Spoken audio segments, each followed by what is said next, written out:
മലയാളി വായനക്കാർക്ക് ഏറെ പ്രിയപ്പെട്ട രണ്ട് കഥാകാരികളാണ് ഓണവിശേഷങ്ങളുമായി ന്യൂസ് മലയാളത്തോടൊപ്പം ഇന്ന് ചേർന്നിരിക്കുന്നത്. സ്വാഗതം സിത്താര, രേഖ.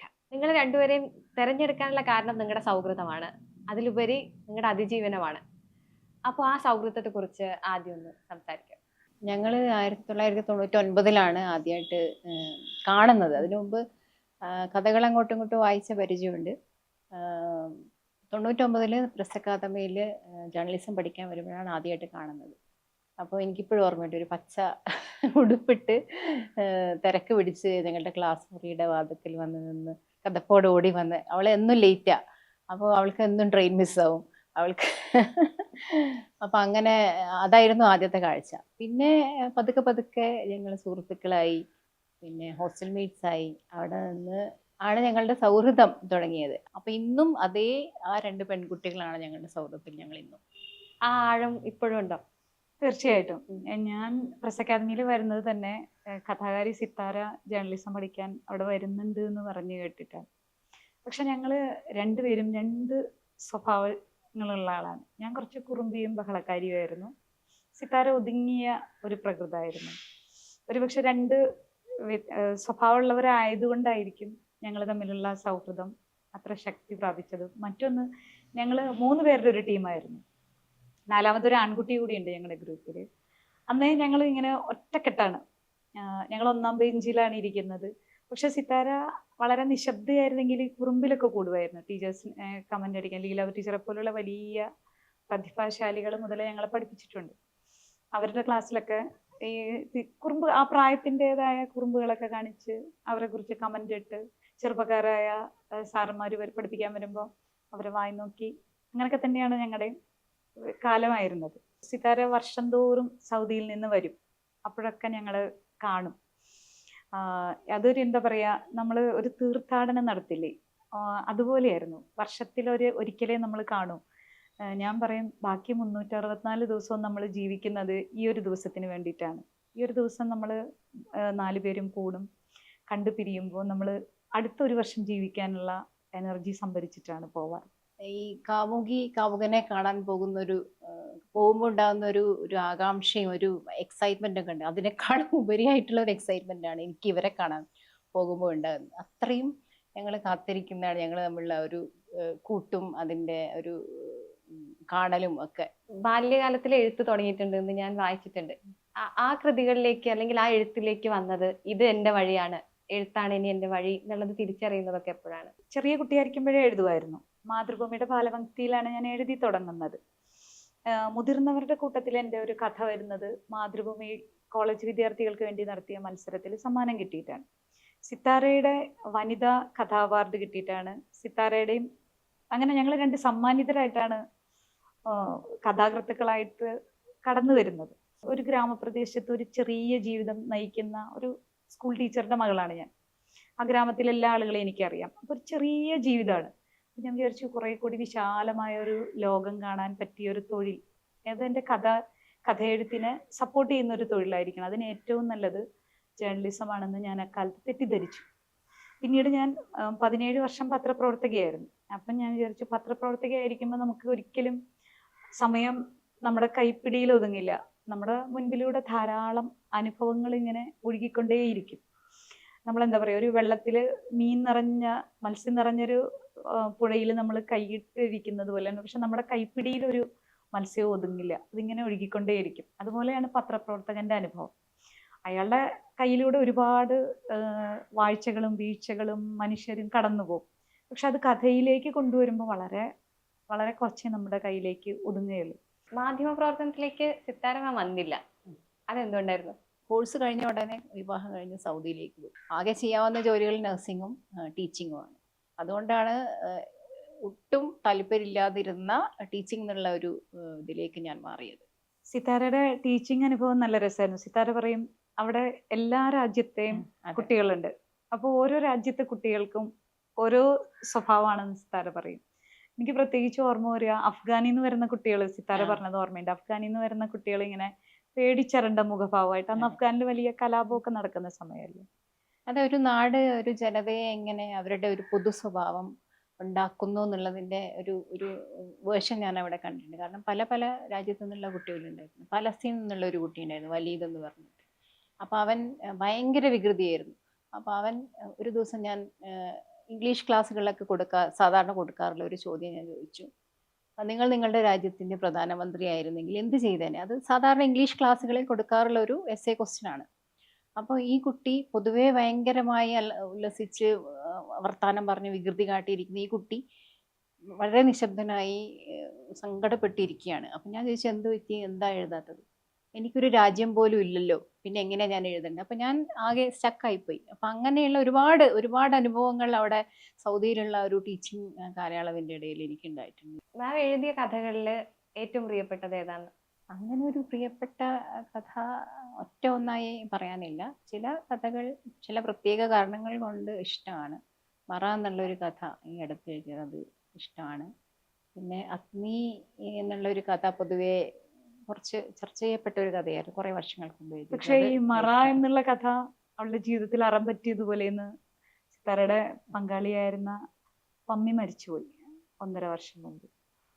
അപ്പൊ പമ്മി മരിച്ച സമയത്ത് പലരും പറയുന്നുണ്ടായിരുന്നു, മറ എന്നുള്ള കഥയിൽ സമാനമായ ഒരു സാഹചര്യത്തിലെ ഒരു സ്ത്രീയാണ് കഥാപാത്രം. ഫഹീം മരിച്ച സമയത്ത് പലരും പറഞ്ഞിരുന്നു, ഈ കഥയുമായിട്ട് കഥ സാഹിത്യം നമ്മുടെ ജീവിതത്തിൽ അറം പറ്റുക എന്ന് പറയില്ലേ, നമ്മൾ കുമാരനാശാൻ മുതലേ ഇങ്ങോട്ട് പറയില്ലേ, അതുപോലെ അറം പറ്റിയതുപോലെ എന്നൊക്കെ ആളുകൾ പറയുന്നു.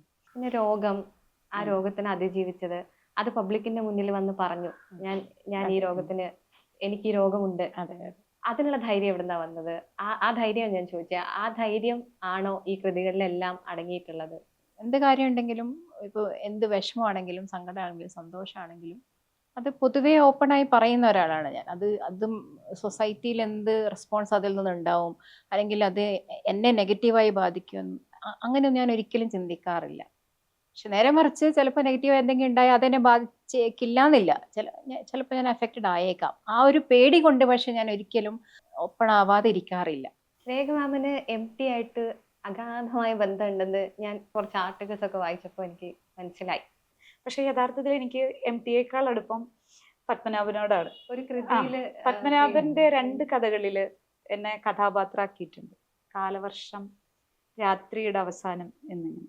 പത്മനാഭനാണ് ഞാനൊരു എഴുത്തുകാരന് കത്തയക്കുന്നത്. ആരാധന തോന്നിയാലും പലപ്പോഴും നമ്മൾ എഴുത്തുകാർക്ക് കത്തയക്കില്ല. പക്ഷെ പത്മനാഭന്റെ കഥകൾ വായിച്ച സമയത്ത് എനിക്കത് അയക്കാതിരിക്കാൻ തോന്നിയില്ല. കാരണം ഒരിക്കൽ പത്മനാഭൻ പറഞ്ഞു, എനിക്ക് അദ്ദേഹത്തിന് കുട്ടികളില്ല, എനിക്കൊരു കുട്ടി ഉണ്ടാകുന്നെങ്കിൽ അതൊരു പെൺകുട്ടിയാകണം എന്ന്. ഞങ്ങൾ പ്രസ് അക്കാദമിയിൽ 9 പെൺകുട്ടികളും 42 ആൺകുട്ടികളുമായിരുന്നു. ഞങ്ങളൊരു സ്ത്രീപക്ഷ സമീപനം ഞങ്ങൾ ഈ 9 പേരും ഒറ്റക്കെട്ടായിരുന്നു. ചില വിഷയങ്ങളിൽ സ്ത്രീവിരുദ്ധമായ ചില അഭിപ്രായങ്ങൾ പറഞ്ഞുകൊണ്ടിരുന്ന അധ്യാപകരെയൊക്കെ ഞങ്ങൾ ക്ലാസ് മുറിയിൽ നിന്ന് പുറത്തിറങ്ങി ഞങ്ങൾ അവരെ വിചാരണ ചെയ്യാറുണ്ട്, അക്കാലത്ത് പോലും. അപ്പൊ ഞാൻ ഇപ്പൊ കുട്ടികൾ വളരെ സജീവമായിട്ട് കൃത്യമായിട്ട് ക്ലാസ് മുറിയിൽ പൊളിറ്റിക്സ് പറയുന്നുണ്ട്. പക്ഷെ അന്ന് അത്ര പെൺകുട്ടികൾ വളരെ അടക്കത്തോടെ മിണ്ടാതെ സഹിച്ചിരിക്കുന്ന കാലത്തും ഞങ്ങൾ വളരെ കൃത്യമായിട്ട് ഞങ്ങളുടെ അക്കാലത്ത് സോണിയാഗാന്ധി ഇന്ത്യൻ രാഷ്ട്രീയത്തിലേക്ക് ഇറങ്ങണോ എന്നുള്ള ഡിബേറ്റ് നടക്കുന്ന കാലമാണ്. അപ്പൊ സോണിയാഗാന്ധിയെ ഞങ്ങളിൽ പലരും ലെഫ്റ്റ് പൊളിറ്റിക്സുകാർ ഉള്ളവരും ഉണ്ട് ഇക്കൂട്ടത്തിൽ. പക്ഷെ ഞങ്ങൾ സോണിയാഗാന്ധിക്ക് എതിരായിട്ട് സോണിയാഗാന്ധി വളരെ സ്ത്രീ എന്നുള്ള നിലയിൽ ആക്ഷേപിച്ചുകൊണ്ട് ഒരു കമന്റ് പറഞ്ഞ അധ്യാപകനെ ഞങ്ങൾ ക്ലാസ് മുറിയിൽ നിന്ന് ഇറങ്ങിയപ്പോൾ വളരെ ആക്ഷേപിച്ചുകൊണ്ട് സംസാരിച്ച് ഞങ്ങൾ വളരെ കൃത്യമായിട്ട് അദ്ദേഹത്തോട് ഞങ്ങളുടെ പ്രതിഷേധം അറിയിക്കുകയും പിന്നെ ഈ കമന്റ് പറഞ്ഞതിന് ശേഷം പിന്നീട് ഞങ്ങൾ ആ അധ്യാപകന്റെ ക്ലാസ്സിൽ ശ്രദ്ധിച്ചില്ല, ഞങ്ങൾ തല താഴ്ത്തിയിരിക്കുകയായിരുന്നു. രേഖ മാം വിദ്യാർത്ഥി രാഷ്ട്രീയത്തിൽ ഉണ്ടായിട്ടുണ്ടോ? ഉണ്ടായിരുന്നു. കോളേജ് യൂണിയൻ വൈസ് ചെയർമാൻ ആയിരുന്നു. അത് പക്ഷെ അക്കാലത്ത് ഒരു തമാശ മാത്രമായിരുന്നു, ഒരു കുസൃതിക്ക്. ഇപ്പൊ ഞാൻ ആലോചിക്കുമ്പോൾ ഇപ്പൊ എന്റെ മകൻ രാഷ്ട്രീയത്തിലേക്ക് തിരുവനന്തപുരം ഗവൺമെന്റ് എഞ്ചിനീയറിംഗ് കോളേജിലാണ് പഠിച്ചിരുന്നത്. അവിടെ അപ്പൊ ഞാൻ അവിടെ അവൻ രാഷ്ട്രീയത്തിൽ വരുമ്പോൾ എനിക്ക് വലിയ സങ്കടം. പിന്നെ ഞാൻ വിചാരിക്കും അതൊരു വലിയ എക്സ്പീരിയൻസാ. പിന്നീട് നമ്മൾ പത്രത്തിലൊക്കെ ജോലി ചെയ്യുമ്പോൾ നമ്മുടെ പൊളിറ്റിക്സ് ഒക്കെ മാറും. നമുക്ക് പ്രത്യേകിച്ച് ഒരു പ്രസ്ഥാനത്തോടും താല്പര്യം ഉണ്ടാവില്ല, അല്ലെങ്കിൽ നമ്മൾ വിശ്വസിച്ചിരുന്ന പൊളിറ്റിക്സ് ആവില്ല. എൻ്റെ 17 വർഷമാണ് ഞാൻ പത്രത്തിലുണ്ടായിരുന്നത്. നമ്മുടെ പൊളിറ്റിക്സ് ഒക്കെ മാറും. പക്ഷെ എങ്കിൽ പോലും അക്കാലം തന്ന ഒരു എക്സ്പീരിയൻസ് വളരെ വലുതാണ്. പ്രത്യേകിച്ച് എല്ലാ ആളുകളുമായിട്ട് ഇടപെടാനൊക്കെയുള്ള ഒരു ശീലം കിട്ടിയത് പിന്നീട് പത്രപ്രവർത്തനത്തിന് നമുക്ക് ആളുകളുമായിട്ട് ഇടപെടുമ്പോൾ ഒരു ഇൻഹിബിഷൻ മാറി കിട്ടാൻ വലിയ അളവിൽ സഹായിച്ചിട്ടുണ്ട്. സിത്താരയും ബ്രണ്ണൻ കോളേജിലെ മാഗസിൻ എഡിറ്റർ ആയിരുന്നു. യൂണിയന്റെ ഭാഗമായിരുന്നു. ഞാൻ 2-3 വർഷങ്ങളോളം യൂണിയന്റെ ഭാഗമായിട്ട് പ്രവർത്തിച്ചിട്ടുണ്ട്. പിന്നെ അതും രേഖ പറഞ്ഞതുപോലെ ഓരോ അനുഭവങ്ങളാണ്. നമുക്ക് എല്ലാ അനുഭവത്തിൽ നിന്ന് എന്തെങ്കിലുമൊക്കെ പഠിക്കാനുണ്ടാവും, പിന്നെ പുതുതായിട്ട് എന്തെങ്കിലും അറിയാനുണ്ടാവും.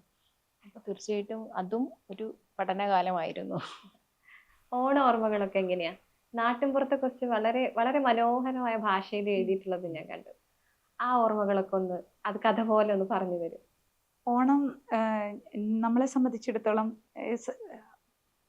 എൻ്റെ അച്ഛൻ 7 വയസ്സുള്ളപ്പോൾ മരിച്ചുപോയി.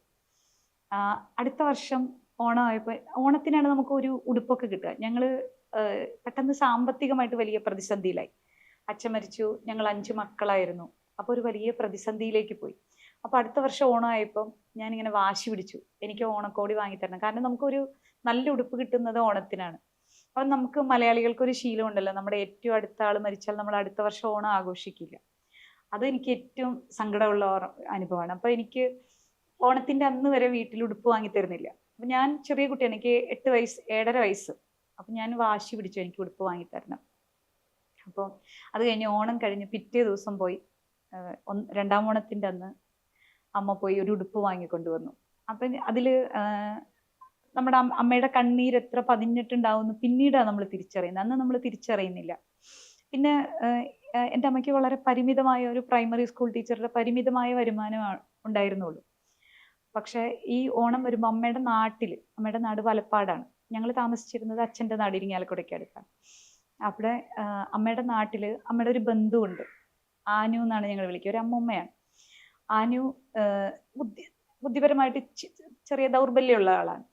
അങ്ങനെ ആനുവിന് ചെറുപ്പകാലത്ത് ഒരു അബദ്ധം പറ്റിയതാണ്. ആനുവിന് ഒരു കുഞ്ഞുണ്ടായി. അതിൻ്റെ അച്ഛൻ ആരാണെന്ന് പോലും അറിയില്ല. ഈ മകൻ ജനിച്ചപ്പോൾ അവൻ തീരെ വയ്യാത്ത കുട്ടിയായിരുന്നു. അപ്പോൾ അമ്മ ഈ പരിമിതമായ വരുമാനത്തിലും അമ്മ എല്ലാ വർഷവും ഓണത്തിന് അവർക്ക് കൃത്യമായിട്ട് ഈ 2 പേർക്കും, ആനുവും ചന്ദ്രേട്ടൻ എന്നാണ് വിളിക്കുക, ഇവർക്ക് 2 പേർക്കും ഉടുപ്പെടുത്ത് എന്നെ കൊണ്ട് ബസ്സിൽ കയറി ആ വലപ്പാട് പോകുന്ന ആ യാത്രയുണ്ട്. ഞാൻ ആലോചിക്കുന്നത്, എന്നെ വാല്യൂസ് പഠിപ്പിച്ചത് ഈ ഒരു യാത്രയാണ്. ഈ യാത്രയിലാണ് ഞാൻ അറിയുന്നത് പരിമിതമായ നമ്മുടെ വരുമാനത്തിലും മറ്റൊരാളുടെ ദുഃഖത്തിലേക്ക് ഒരു കൈ നീട്ടുന്നതിൻ്റെ ഒരു സന്തോഷം. അപ്പം അത് കൊടുത്ത് മടങ്ങി വരുമ്പോൾ അമ്മയുടെ മനസ്സിലുള്ള ഒരു ചാരിതാർത്ഥ്യം, അതൊക്കെ നമ്മൾ തിരിച്ചറിയുമ്പോൾ നമ്മൾ ഈ പറയുന്ന പോലെ വാല്യൂസിനെ കുറിച്ചുള്ള നമ്മുടെ ഒരു നല്ല പഠനകാലം കൂടിയാണ് ഈ ഓണക്കാലം. ഈ എനിക്ക് അങ്ങനെ വിളിക്കാമോ എന്നറിയില്ല. തീർച്ചയായിട്ടും ആള് പോയതിനു ശേഷം ഉള്ള ഓണം സാധാരണ ഒരു മരണം നടന്ന വീട്ടിൽ അടുത്ത ഓണം ചെയ്യില്ലെന്ന് ഇപ്പോൾ രേഖമാൻ പറഞ്ഞു. പക്ഷെ സിത്താരാമ ആ ഓണം ആഘോഷിച്ചിട്ടുണ്ട്. ആഘോഷിച്ചു. ഒട്ടും പ്രതീക്ഷിക്കാതെയുള്ള ഒരു വിയോഗമായിരുന്നു. തീർച്ചയായിട്ടും ഇപ്പോഴും അതിൻ്റെ ഒരു ഷോക്കിൽ നിന്ന് ഞാൻ മോചിതയായിട്ടില്ല മുഴുവനായിട്ടും. പക്ഷെ അതിനുള്ള ശ്രമങ്ങൾ ഞാൻ നടത്തിക്കൊണ്ടേയിരിക്കുന്നുണ്ട്. ചിലപ്പോഴൊക്കെ വിജയിക്കാറുമുണ്ട്. എന്നോട് പലരും ചോദിച്ചിരുന്നു, നിങ്ങൾക്ക് ഇത്ര ഫഹീമ മരിച്ച് തൊട്ട് കുറച്ച് മാസങ്ങൾ കഴിഞ്ഞപ്പോൾ തന്നെ ഓണം വന്നു. അപ്പോൾ പലരും കുറേ പേര് എൻ്റെ അടുത്ത് ചോദിച്ചു, നിങ്ങൾക്ക് ഇത്തവണ ഓണം ഉണ്ടാവില്ലല്ലോ അല്ലേ എന്ന് ചോദിച്ചു. അപ്പം ഞാനിങ്ങനെ ആലോചിച്ചു, എന്തുകൊണ്ട് ഞാൻ ഓണം ആഘോഷിക്കാതിരിക്കണം. തീർച്ചയായിട്ടും ആ വിയോഗത്തിൻ്റെ സങ്കടവും ഒക്കെ എൻ്റെ മനസ്സിൽ, എൻ്റെ കുഞ്ഞുങ്ങളുടെ മനസ്സിലുണ്ട്. പക്ഷെ ഒരിക്കലും പോയ ആൾ അവിടെ ഇരുന്ന് ആഗ്രഹിക്കില്ല ഞങ്ങൾ ആഘോഷിക്കരുത് എന്നല്ല അദ്ദേഹം ആഗ്രഹിക്കുന്നത്. അദ്ദേഹം ആഗ്രഹിക്കുന്നുണ്ടാവുക ഞങ്ങൾ ആഘോഷിക്കണം, കുഞ്ഞുങ്ങൾ സന്തോഷിക്കണം എന്നായിരിക്കും. അതുകൊണ്ട് തന്നെ മനഃപൂർവ്വം നടത്തിയ ഒരു സമരം പോലെയായിരുന്നു എനിക്കത് ആ ഒരു ഓണാഘോഷം. ഞാൻ ചോദിച്ചവരോടൊക്കെ ഞാൻ പറയുമായിരുന്നു, ഇല്ല ഞങ്ങൾക്ക് ഓണമുണ്ട്, എനിക്കും എൻ്റെ കുഞ്ഞുങ്ങൾക്കും ഓണമുണ്ട് എന്ന്. അതുകൊണ്ട് എനിക്ക് മനസ്സുകൊണ്ട് ഒട്ടും ഒരു നല്ല അവസ്ഥയിലല്ലാതിരുന്നിട്ട് കൂടി ഞാൻ മനഃപൂർവ്വം എന്നെ എണീപ്പിച്ച് കൊണ്ടുപോയി എല്ലാ ദിവസവും പൂക്കളിടുകയും കുഞ്ഞിനെ ഇളയ മകനെ അതിൽ പങ്കാളിയാക്കുകയും ഭക്ഷണം ഉണ്ടാക്കുകയും ഓണത്തിന് നമ്മളൊരു സാധാരണ ഓണക്കാലത്ത് എന്തൊക്കെയാണോ ചെയ്യാറ് അതൊക്കെ ചെയ്യുകയും പൂക്കളിടുകയും സദ്യ ഉണ്ടാക്കുകയും ഒക്കെ ചെയ്തുകൊണ്ട് ഞാനൊരു ഓണം, കഴിഞ്ഞ തവണത്തെ ഓണമായിരുന്നു അത്, ആഘോഷിക്കുകയുണ്ടായി. അപ്പം അത് തീർച്ചയായിട്ടും എൻ്റെ ജീവിതത്തിലൊരു പ്രത്യേക ഓണമാണ്. ഞാൻ ഒരിക്കലും മറക്കാത്ത ഒരു ഓണം. ഒരുപാട് ഓണങ്ങൾ ഉണ്ടായിട്ടുണ്ട്, പക്ഷെ കഴിഞ്ഞ തവണത്തെ ഓണം ഞാൻ ഒരിക്കലും മറക്കാത്ത ഒരു ഓണമാണ്. കാരണം അതെൻ്റെ ഒരു അതിജീവനത്തിൻ്റെ അല്ലെങ്കിൽ എൻ്റെ ഒരു ഫൈറ്റിൻ്റെ, ഞാൻ എണീച്ച് നിൽക്കാനുള്ള എൻ്റെ ശ്രമങ്ങളുടെ തന്നെ ഒരു വിജയമായിട്ട് ഞാൻ കാണുന്നുണ്ട് ആ ഒരു ഓണാഘോഷത്തെ. ഈ പമ്മി ആയിട്ടുള്ള പ്രണയകാലമൊക്കെ എങ്ങനെയായിരുന്നു? ഞങ്ങൾ കോളേജിൽ വെച്ചിട്ടാണ് പരിചയപ്പെടുന്നത്. പിന്നെ ഞാൻ മാഗസിൻ എഡിറ്ററായിരുന്നു. സത്യം പറഞ്ഞാൽ തല്ലുകൂടിക്കൊണ്ടാണ് പരിചയപ്പെടുന്നത്. പിന്നെ അതൊരു സൗഹൃദമായി. പരിചയപ്പെട്ട് കുറച്ച് മാസങ്ങൾക്കുള്ളിൽ തന്നെ ഫഹീം വിദേശത്തേക്ക് പോയി. അങ്ങനെ പിന്നെ ഞങ്ങൾ കത്തുകളിലെ കൂടി ആണ് പ്രണയിച്ചത്. 4 വർഷത്തോളം പ്രണയിച്ചു. അത് കഴിഞ്ഞ് വിവാഹം കഴിച്ചു. പിന്നെ ഒരു ഭർത്താവ് എന്നതിലുപരി ഇത്രയും ഒരുപാട് വർഷങ്ങൾ ഞങ്ങൾ ഒരുമിച്ചുണ്ടായിരുന്ന 27ഓളം വർഷങ്ങൾ ഞങ്ങൾ ഏറ്റവും നല്ല സുഹൃത്തുക്കളായിരുന്നു. എല്ലാം പരസ്പരം പറയുന്ന, എനിക്ക് തോന്നുന്നു ഒരു ദാമ്പത്യത്തിൽ ഏറ്റവും കൂടുതൽ വേണ്ടത് അതാണെന്ന് തോന്നുന്നു. പിന്നെ ഞാനെന്ന വ്യക്തിയിലേക്ക് ഒരിക്കലും കൈകടത്താത്ത, എൻ്റെ എഴുത്തിലേക്കോ എൻ്റെ വ്യക്തിത്വത്തിലേക്കോ എൻ്റെ ആകാശങ്ങളിലേക്കോ എൻ്റെ ചിറകുകൾ അരിയാൻ ശ്രമിക്കാത്ത അങ്ങനെയുള്ള ഒരു വ്യക്തിയായിരുന്നു പമ്മി. അപ്പോൾ അങ്ങനെയുള്ള ഒരു ബന്ധമായിരുന്നു ഞങ്ങൾ തമ്മിൽ. വളരെ അടുത്ത സുഹൃത്തുക്കൾ, ഏറ്റവും അധികം സ്നേഹിക്കുന്ന ഞങ്ങൾ. ഇപ്പോഴും ഞാൻ വിചാരിക്കും തിരിച്ചു വരുമെങ്കിൽ എൻ്റെ ജീവിതം കൊടുക്കാൻ ഞാൻ തയ്യാറാണ്. അത്രയും ആഴത്തിലുള്ള സ്നേഹം കാത്തു സൂക്ഷിച്ച രണ്ടുപേരായിരുന്നു ഞങ്ങൾ. അതിന്നും ഉണ്ട്. ഈയിടെ ഞാൻ രണ്ടാമതും വിവാഹം കഴിച്ചു. ഞങ്ങൾക്കിടയിലും പമ്മിയുടെ ഓർമ്മകളുണ്ട്. എനിക്ക് സങ്കടങ്ങൾ ഉണ്ടാകുമ്പോൾ പറയുന്നത് എൻ്റെ കൂട്ടുകാരനോടാണ്. എന്നെ സമാധാനിപ്പിക്കുന്ന ആൾ എൻ്റെ കൂട്ടുകാരനാണ്. അപ്പം അങ്ങനെ ഇപ്പോഴും എൻ്റെ ജീവിതത്തിൻ്റെ ഭാഗമായിട്ട് പമ്മിയുണ്ട്. ഈ കഥകളില് കഥാപാത്രങ്ങളെ തെരഞ്ഞെടുക്കുമ്പോൾ അതെങ്ങനെയാ, ആ ഒരു പ്രോസസ്സ് എങ്ങനെയാ കഥ എഴുതുന്നത്? അത് യാദൃച്ഛികമായിട്ട് നമ്മുടെ കൂടെ കയറി വരുന്നവരുണ്ടായിരിക്കും. ചിലപ്പോൾ നമ്മൾ വർഷങ്ങളായിട്ട് നമ്മുടെ കൂടെ, ഞാൻ പറയും, ഞാൻ ഹൈസ്കൂൾ വിദ്യാർത്ഥിയായിരുന്ന കാലത്ത് ആലുവയിൽ എൻ്റെ ഒരു ബന്ധുവിൻ്റെ വീട്ടിൽ വന്നതാണ്. അപ്പോൾ ഞാൻ ആ ബന്ധുവിൻ്റെ വീട്ടിൽ ഇങ്ങനെ ഇരിക്കുമ്പോൾ സൈക്കിളിൽ ഒരു മനുഷ്യൻ കടന്നു പോകുന്നു. അപ്പോൾ എൻ്റെ ആ ബന്ധു പറഞ്ഞു, ഇയാളായിരുന്നു ഈ ടൗണിൽ ആദ്യമായിട്ട് ബെൻസ് കാർ വാങ്ങിയത്. അയാൾ സിനിമ നിർമ്മിക്കാൻ വേണ്ടി പഴയ മദ്രാസിലേക്ക് പോയതാണ്, തിരിച്ചു വന്നത് ഈ സൈക്കിളിലാണ് എന്നാണ് പുള്ളി പറഞ്ഞ കമന്റ്. അപ്പൊ എനിക്ക് അത് കേട്ടപ്പോൾ ആ നിമിഷം എൻ്റെ മനസ്സിലേക്ക് ആ ഒരു തുള്ളി വന്ന് വീണു.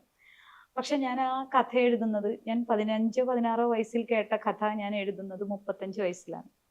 ഞാൻ പറയും, മനുഷ്യന്റെ ഗർഭകാലം 270 ദിവസമാണെങ്കിൽ ഈ കഥയുടെ ഗർഭകാലം 10-17 വർഷം നമ്മളോടൊപ്പം സഞ്ചരിച്ച് വളരുകയാണ്. അത് ഈ പറഞ്ഞതുപോലെ പത്രവാർത്തകളിൽ നിന്ന് അതുപോലെ ധാരാളം കഥാപാത്രങ്ങൾ കടന്നു വരാറുണ്ട്. ചിലപ്പോൾ ഞാനും എൻ്റെ കഥകളിൽ വേഷം മാറി വരാറുണ്ട്.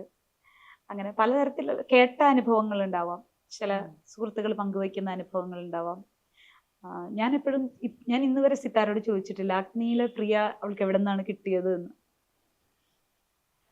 അഗ്നി എന്നുള്ള കഥ സത്യം പറഞ്ഞ ഒരു പത്രവാർത്ത, ഒരു ബലാത്സംഗത്തെ കുറിച്ചുള്ള ഒരു സാധാരണ പത്രവാർത്തയിൽ നിന്നും വന്ന ഒരു കഥയാണ്. അപ്പൊ അതിനെപ്പറ്റി ആലോചിച്ച് അന്ന് 23-കാരിയായ അത്യാവശ്യം റിബലായ, നേരത്തെ രേഖ പറഞ്ഞതുപോലെ സ്ത്രീപക്ഷത്തിൽ ചിന്തിക്കുന്ന ഒരു പെൺകുട്ടിക്ക് തീർച്ചയായിട്ടും അത്തരത്തിലൊരു വാർത്ത വായിക്കുമ്പോൾ ചോര തിളക്കും.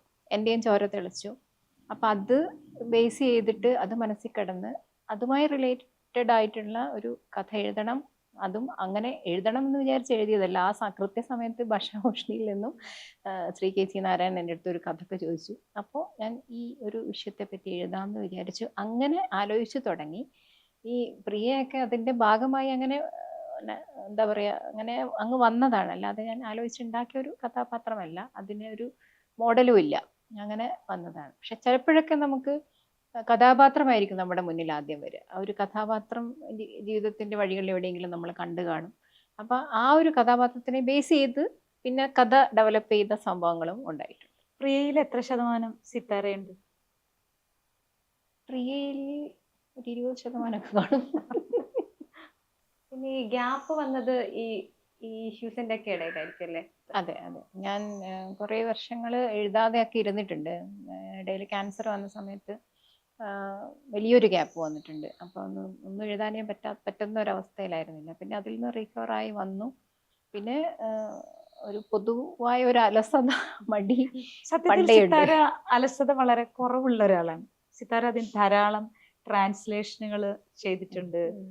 പിന്നെ സിത്താര എനിക്ക് തോന്നുന്നു സിനിമകൾക്ക് പോലും, ഇംഗ്ലീഷ് സിനിമകൾക്ക് പോലും അതിൻ്റെ അല്ലേ എഴുതിയിട്ടുണ്ട്, സബ് ടൈറ്റിൽ എഴുതിയിട്ടുണ്ട്.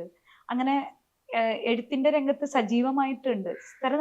സത്യത്തിൽ നല്ല അധ്വാനിയായിട്ടുള്ള ആളാണ്. ഈ പ്രസ് അക്കാദമി കാലഘട്ടത്തിന്റെ കാര്യം വരുമ്പോൾ മടിയാണ്. തറവാട്ടിലൊക്കെ ആയിരുന്നല്ലോ ജനിച്ചു വളർന്നതൊക്കെ. അക്കാലത്തെ സ്ത്രീകളൊക്കെ അവരുടെ കാഴ്ചപ്പാട് ഇപ്പൊ പറഞ്ഞു, അതൊക്കെ എങ്ങനെയായിരുന്നു? ഞാൻ കണ്ടു വളർന്ന സ്ത്രീകൾ പൊതുവെ വളരെ Strong ആണ്. ബോൾഡായിരുന്നു. എൻ്റെ അച്ഛൻ്റെ അമ്മയും അച്ഛനും തമ്മിലുള്ള റിലേഷൻഷിപ്പ് തകരാൻ കാരണം എൻ്റെ അച്ഛൻ്റെ അമ്മ അതിസുന്ദരിയായൊരു സ്ത്രീയായിരുന്നു. അതിസുന്ദരിയായൊരു സ്ത്രീക്ക് തീരെ അവരുമായിട്ട് അവർ നല്ല അക്കാലത്ത് നാട്ടില് പിച്ചളപാത്രങ്ങളും സ്വർണ്ണമൊക്കെ പണയം വെച്ച് പണം കടം കൊടുത്ത് ഒരുപാട് വസ്തുവൊക്കെ ഉണ്ടാക്കുന്ന അതീവ സമർത്ഥയായ ഒരു സ്ത്രീയായിരുന്നു. അവർക്ക് അവരുമായിട്ട് യാതൊരു പൊരുത്തവും ഇല്ലാത്ത ഒരു പങ്കാളിയാണ് കിട്ടിയത്. പക്ഷെ ഇവർക്ക് അവരുടെ ഒരു 60 വയസ്സിന് ശേഷം ഒരു ബന്ധമുണ്ടായി, ഒരു ബന്ധമുണ്ടായി. അവര് അയാളെ സ്വീകരിക്കാൻ തയ്യാറായിരുന്നു. പക്ഷെ എൻ്റെ അച്ഛൻ അന്ന് വിദേശത്തായിരുന്നു. അച്ഛൻ ഇതറിഞ്ഞ് തിരിച്ചു വന്ന് അച്ഛൻ്റെ അമ്മയും അച്ഛൻ്റെ അച്ഛനും തമ്മിൽ സെപ്പറേറ്റഡ് ആയിരുന്നു. പക്ഷെ അച്ഛൻ്റെ അച്ഛനെ തിരിച്ചു കൊണ്ടുവന്ന് പഴയ ആ തറവാടിന്റെ മുൻപിൽ ഒരു വീട് വെച്ച് അവിടെ താമസിപ്പിച്ചു, വീണ്ടും ഇവരെ തമ്മിൽ അടുപ്പിക്കാൻ. പക്ഷെ എൻ്റെ അച്ഛമ്മയ്ക്ക് ആ പ്രണയം വളരെ ശക്തമായ പ്രണയമായിരുന്നു. 60 വയസ്സിൽ പോലും ഒരു സ്ത്രീ ശക്തമായിട്ട് പ്രണയിക്കുകയായിരുന്നു. പക്ഷെ അച്ഛൻ്റെ ഒരു എതിർപ്പ് കാരണം അവർക്ക് ആ മനുഷ്യനെ സ്വീകരിക്കാൻ പറ്റിയില്ല. അത് കഴിഞ്ഞ് കുറേ കാലം കഴിഞ്ഞപ്പോൾ ഇവർക്ക് ഡിമെൻഷ്യ, ഓർമ്മക്കുറവ് ബാധിച്ചു. ഓർമ്മക്കുറവ് ബാധിച്ച ആളുകളെ ഒന്നും തിരിച്ചറിയില്ല. ഈ മനുഷ്യൻ റോഡിൽ കൂടെ കടന്നു പോകുമ്പോൾ ഇവരുടെ കണ്ണുകളിൽ ഒരു തിളക്കം ഉണ്ടാവും. അവർക്കൊരു 80 വയസ്സിലും ആ മനുഷ്യൻ റോഡിൽ കൂടെ കടന്നു പോകുമ്പോൾ അവരുടെ ഉള്ളിൽ ഒരു തിളക്കമുണ്ട്. ഇവര് ഒരു 75 വയസ്സ് തൊട്ടേ അവർക്ക് ഓർമ്മയില്ല. പക്ഷെ ഇവരെ കാണാൻ ആ മരിക്കുന്ന നിമിഷം വരെയും അസാധ്യ ഭംഗിയായിരുന്നു. അതൊരു പ്രണയത്തിന്റെ സൗന്ദര്യമാണെന്ന് എനിക്ക് തോന്നിയിട്ടുള്ളത്. ഈ മനുഷ്യനെ അവസാന കാലം വരെ, അവർ മരിക്കുന്നതിന്റെ 1-2 ദിവസം മുമ്പ് വരെയും അയാൾ റോഡിൽ കൂടെ കടന്നു പോകുമ്പോൾ പെട്ടെന്ന് അവരുടെ കണ്ണുകളിൽ ഒരു തിളക്കം കടന്നു വരും. പക്ഷെ ഇപ്പൊ എനിക്ക് അവരെ കുറെ കൂടി മനസ്സിലാവുന്നുണ്ട്. ഇപ്പോഴാണ് ഇപ്പൊ അവരെ വീണ്ടും നമ്മൾ മനസ്സുകൊണ്ട് വായിക്കുമ്പോൾ അവര് വേറൊരു തരത്തിലുള്ള സ്ത്രീയായിരുന്നു. ഞാൻ ആലോചിക്കും അവരുടെ ജനിതക ഗുണം എൻ്റെ ഉള്ളിലുണ്ട് എന്നുള്ളത് എനിക്ക് ഇപ്പോൾ അഭിമാനം തോന്നാറുണ്ട്. പിന്നെ ഇപ്പൊ വന്ന ഈ വെളിപ്പെടുത്തലുകളില്ലേ, അതിനെ ഒരു എഴുത്തുകാരൻ എന്ന നിലയിൽ നിങ്ങൾ എങ്ങനെയാണ് നോക്കിക്കാണുന്നത്? കേരള സമൂഹത്തിൽ ഇപ്പൊ ഈ ജെൻഡർ പൊളിറ്റിക്സിന് ഒരു വലിയ പ്രാധാന്യം കടന്നു വരികയും അപ്പൊ സിനിമ ഇത്ര കാലവും അത് കാണാത്തതുപോലെ നടിക്കുക. എന്നാൽ സാഹിത്യത്തിൽ ഇതെന്നും ഉണ്ട്. ഈ ജെൻഡർ പൊളിറ്റിക്സിനെ കുറിച്ചുള്ള ഡിബേറ്റ് എന്നും നടക്കുന്നുണ്ട്. പക്ഷെ സിനിമ ഇതിന് അതീതമാണെന്നും അതൊരു ബിസിനസ് ആണെന്നും കച്ചവടമാണെന്നും അത് കലയല്ലെന്നും അവിടെ എന്തുമാവാം എന്നുള്ള ഒരു ധാരണ തിരുത്തി എന്നുള്ളത് ഒരു വലിയ സംഗതിയാണ്. എനിക്ക് തോന്നുന്നു ഇപ്പോൾ സിനിമയിൽ വലിയ സംഘർഷമൊക്കെ നിലനിൽക്കുന്നുണ്ടെങ്കിലും ഇതിനെ മറികടന്നുകൊണ്ടൊരു ഈ പറഞ്ഞതുപോലെ ഒരു പൊളിറ്റിക്കൽ കറക്റ്റ്നെസ്സോട് കൂടി അത് പൂർവാധികം ശക്തമായിട്ട് തിരിച്ചു വരും. കാരണം സിനിമ നമുക്ക് അറിയാം, എല്ലാവർക്കും ഏറ്റവും പ്രിയപ്പെട്ട കലയാണ്.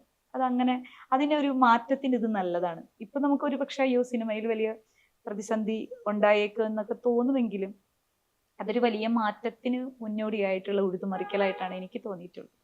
അപ്പൊ ഇത്രയും വർഷങ്ങളായിട്ട് നടന്നുകൊണ്ടേയിരിക്കുന്ന നമ്മൾ പല കഥകളും കേട്ടിട്ടുണ്ട്. നമുക്ക് നേരിട്ട് അറിയില്ലെങ്കിൽ പോലും പല കഥകളും കേട്ടിട്ടുണ്ട്. അപ്പോൾ പറഞ്ഞു കേട്ടത് വെച്ച് ഇപ്പോൾ പുറത്തു വരുന്നതൊക്കെ ഐസ്ബർഗിന്റെ അറ്റം മാത്രമാണ് എന്നുള്ളൊരു. അപ്പോൾ ഇത്രയും വർഷങ്ങളിൽ പല സ്ത്രീകൾ ചൂഷണത്തിന് അടിപ്പെട്ട് സഹിച്ച് മരിച്ചുപോയവരുണ്ട്, എത്രയോ പേർ നമുക്കറിയാതെ. അപ്പോൾ അതിൻ്റെയൊക്കെ തുടർച്ച ഇപ്പം നടക്കുന്ന ചെറിയ ചലനങ്ങൾ ഒരുപക്ഷെ അതൊരു പോയറ്റിക് ജസ്റ്റിസ് ആവാം എന്ന് എനിക്ക് തോന്നുന്നത്. വളരെ നന്ദി രണ്ടുപേർക്കും. ന്യൂസ് മലയാളത്തിന്റെ ഓണാശംസകൾ. തിരിച്ചും